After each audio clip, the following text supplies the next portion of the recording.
Bastos at wala raw galang ang umano'y pag-aastang troll ng Facebook page ng Chinese Embassy Manila ayon sa ilang senador. Dapat na raw ideklarang persona non grata ang deputy spokesperson ng Chinese Embassy at dapat na rin daw palitan ng Chinese Ambassador to the Philippines. Narito ang report ni Mobile Journal, Merimon Reyes. Ang Facebook post na yan ng Chinese Embassy Manila, pinanggigilan ni Senator Risa Hontiveros. Tila minamaliit daw kasi nito ang resolusyong pinirmahan ng 15 senador na kumokondena sa mga pahayag ng Chinese Embassy laban sa mga opisyales ng gobyerno ng Pilipinas. Ganyan pa rin ang tono nila, bastos, walang paggalang. At gusto pa rin nila sila ang masusunod. Hindi lang sa dagat ng Pilipinas, hindi lang sa social media ng Pilipinas, pati sa Senado ng Pilipinas. Sa pagtalakay kanina sa Senado, lumutang ang posibilidad na ideklarang persona non grata si Deputy Spokesperson of the Chinese Embassy Go Wei at palitan ang Chinese Ambassador to the Philippines na si Jing Quan. Sa huli, ipinagpaliban muna ang pag-apruba ng Senado sa naturang resolusyon. Nagmosyon si Senate Minority Leader Alan Peter Cayetano na idaan sa pagdinig ang issue para malaman kung ano ang sinabi ni Philippine Coast Guard Commodore J. Tariela na ikinagalit ng China. Kabilang si Alan Peter Cayetano sa mga hindi pumirma sa resolusyon, gayon din ng iba pang miyembro ng Minoria at ng Duterte Bloc. Kahapon nga, nagdebate pa Senator Risa at Rodante Marcoleta.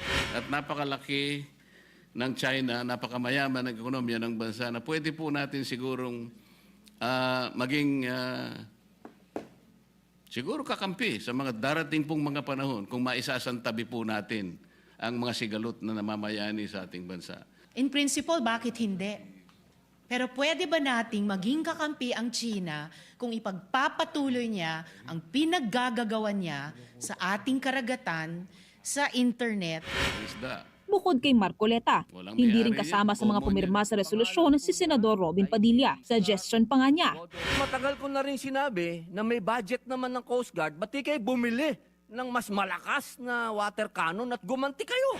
Sagot dyan ni Tariela. Dahil nga alam natin na ang China ay humahanap ng paraan para maisisi sa atin ang pagtaas ng tensyon sa West Philippine Sea.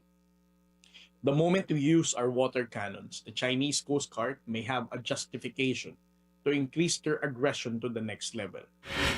Pati ang Armed Forces of the Philippines, giniit na may ebidensya sila tungkol sa iligal na aktibidad ng China at panghaharas nito sa mga Pilipino. The facts on the ground do not lie. We have videos for this to supplement all our reports. Hence, we leave it up to the Filipino people to be the judge. Nagbabalita mula sa frontline. Kapatid Mobile Journalist Merimon Reyes, News 5. Mga kapatid, ako po si Ruth Cabal. Dito tayo sa totoo, dito tayo sa True FM.